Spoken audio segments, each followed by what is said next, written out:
This is WFO Radio.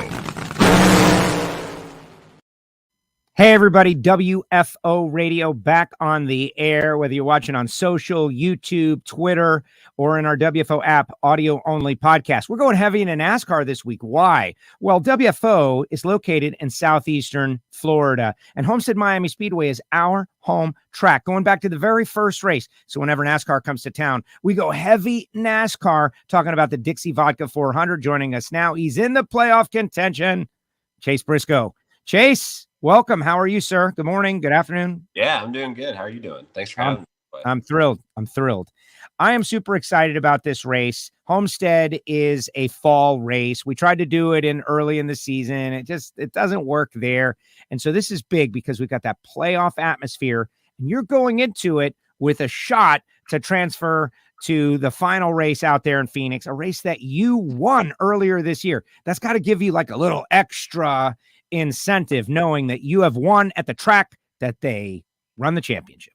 Yeah, for sure. There's definitely, if we can get there, we definitely feel confident about it. So yeah, I think anytime you have success at the championship track, you really want to make it to the championship race just because you want to be able to take advantage of it. So yeah, really, looking forward to this weekend. Homestead's my favorite racetrack on the schedule. So I'm pretty excited to get there. I wish we raced there literally every weekend. So we only get to go there once, so got to take advantage of it. And hopefully, yeah, like you said, we can lock into Phoenix and go there and try to win a championship. Everybody seems to love the track. Okay, I don't want to spend too much time on Homestead, but I know them very well, and all the versions of the track early on in its existence have really paid off, because now everybody likes to slip and slide around is what it seems. Like every driver talks about no grip as a good thing.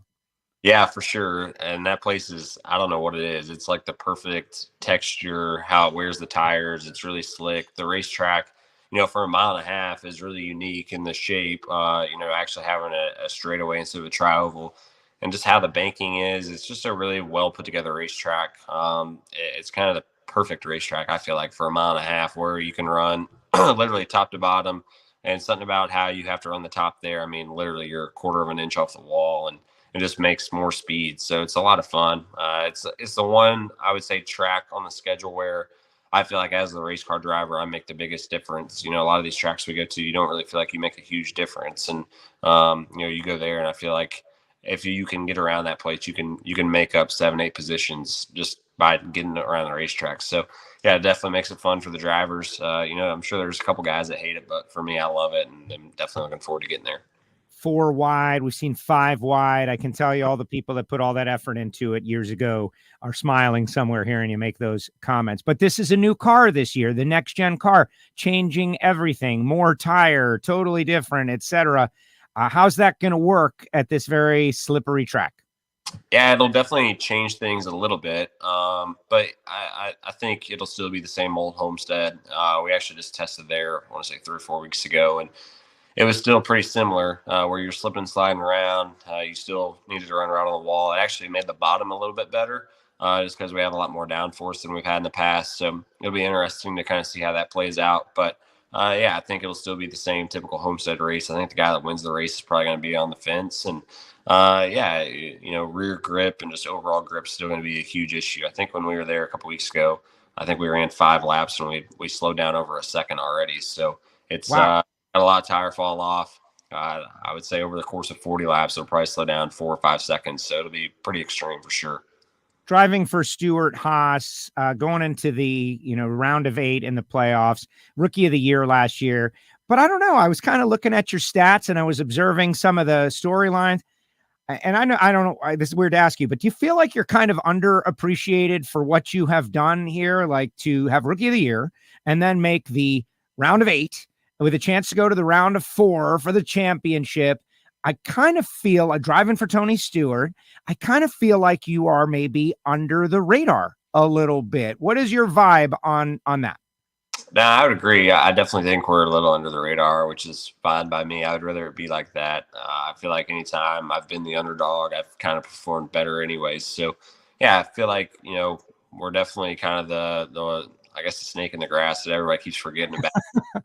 Hasn't necessarily paid attention to, all year long. But, yeah, I mean, if we can get to Phoenix, that's the race we won. So we know we have a really good car there. So yeah, it's just a matter of getting there to still have a 1-in-8 shot to win a NASCAR championship. It's pretty special and pretty humbling. So yeah, there's a lot of great race car drivers this year that haven't been able to make it to the round of 8. And yeah, like I said, everybody's kind of forgot about us, but we're still here. We're still trying to make the Final Four, and yeah, to see what we can do.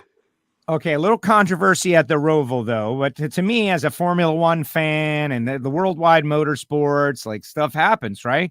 It goes down. But you were gutsy driving elbows out to get that spot. You got that spot. Cold. We know what happened. But the way I want to present that question is, all right, like there's some stuff that went down to get you to this point. Does that drive your intensity even more to make it all worth it, to get what you got to do to get to that Final Four at Homestead? Do you follow my line of questioning there? Yeah, I mean, I think yeah, we want to prove everybody wrong. That's like the one, not black eye. I mean, we were literally like 8 points to the good before the caution came out at the end. And even before we passed Cole, we were still going to make the next round anyways. So, yeah, I guess that's the one thing everybody keeps, pointing to. But, I mean, truthfully, I think we're the only car in the playoffs that's ran in the top 10 the last 4 weeks in a row. I mean, we've been running up front a lot. We've been leading laps. So, yeah, I think, for me, everybody keeps pointing to how we statistically have been the worst car all year long. But it's not how you ran the regular season. It's how you perform in the playoffs. I mean, look at baseball. I see your Yankees thing back there. I mean, the Dodgers best team in baseball, and they're out in the first round. It does not matter how good you are in the regular season. It's all about how you perform in the playoffs. And I feel like we've performed the best in the playoffs, or at least the best version of ourselves. So, yeah, we just got to keep doing what we can control and keep going to the racetrack and trying to do the best we can do. And if that's enough at the end of each round, it's been enough. And so far it has been enough. So hopefully it'll be enough one more time. And then we can have a 1-in-4 shot to win the championship.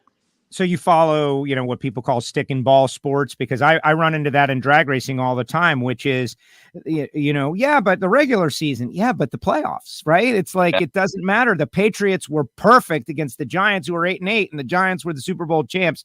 Sorry, but you got to do it again in the playoffs. Yeah, I mean, the regular, it all depends. I mean, every sport's different, right? But how a lot of sports is it's not the team that's the best, record all year long. It's who is the best in the playoffs. And yeah, it's the format that you're in and what we're, racing in. It's the same for all the other 15 guys that were in the playoffs. We just performed better than the other guys in the playoffs, and we were able to move on. So yeah, I think it's all about, hitting your stride when it matters the most. And yeah, there's always an underdog. I mean, look at the NCAA basketball tournament. I mean, there's always that low seed or high seeded team that makes a run to the Sweet 16 or the Elite 8 or whatever. And yeah, if we're that 10, 11 seed that's making a run, then I'm fine with being that guy, but at least we still have a shot at it. Well, exactly. And I think that's, sometimes it's hard to take when you're the higher seeded team and you go out to the underdog. The underdogs love it. And people love underdogs. Like, that's what America is all about, rooting for those guys. Me as a Yankee fan talking about underdogs. But right now, I guess we are. Yeah, the Astros treating us very meanly just yesterday. But talk about the Cup Series in general, though. There's been all these like up and down moments about this, the top tier of American motorsports, the NASCAR Cup Series, right? People are saying, it's not as intriguing as it once was. And I'm saying we got to let these new, young, fresh faces, yourself being one of them, show us on the racetrack why we should follow them, right? Like, you lose a Tony Stewart and a Jeff Gordon and a Jimmy Johnson and a Dale Jr., and they all go retire. We don't know you guys just yet, but boy, we're learning about you. And it's kind of a responsibility in many ways for you to entertain those old school fans that lost their drivers. What is your view on that transition that we've been going through the past couple of years?